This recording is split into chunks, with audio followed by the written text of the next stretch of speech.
Hi, I'm Blake from Blueforest Studios. Hey, I'm Who's Bryan. you? I'm also from Blueforest Studios. Whoa. Yeah, We're both here together. from Blueforest Studios. Oh man, I hate you so much. Today, we're gonna walk through the process of setting up the follow focus on this Zhiyun Crane 2 device. Yeah. So inside the box, you get the main follow focus motor. That's the big thing. It's the real piece you have.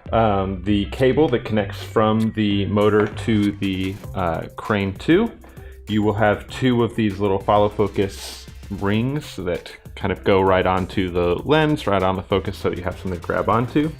And then you have all the components for the rod. You have the actual rod itself that will stick out from the camera, which you will mount the follow focus on.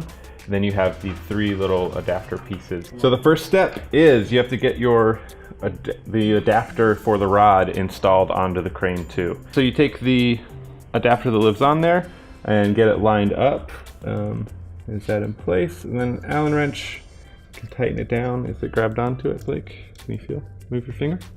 And it's grabbed on, and we can tighten this down. Nice. And so now this piece lives there.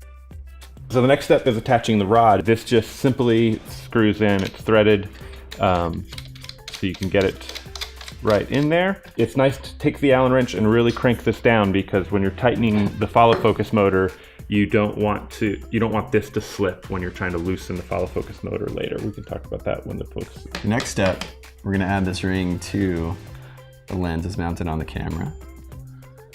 So we pull it about as tight as you can, and it's gonna fit within the teeth, that little clamp.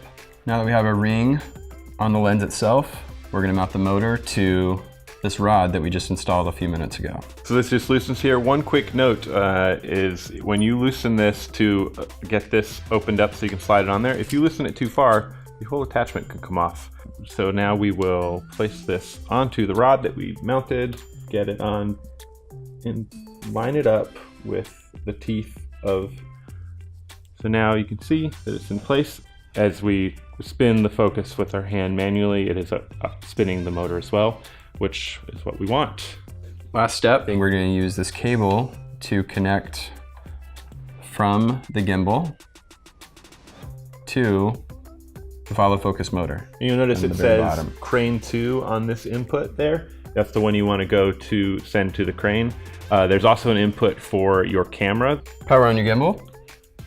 And the follow focus should just work immediately. It's got a series of lights up here, and the instruction manual will tell you what they all do, but it should just automatically start communicating with the Crane once it's on, and you can see that we are now able to pull focus from below the camera. Diggity done. So that's how you set this up. If you have any questions or comments about this, leave them in the comments. We would love to hear from you and talk to you about the experience we have with the Crane 2 and the Crane 2 follow focus. It's a really great tool, and the follow focus really adds a lot to it. So let us know if you have any questions, and let us know what you thought of the video. Thanks. Thanks.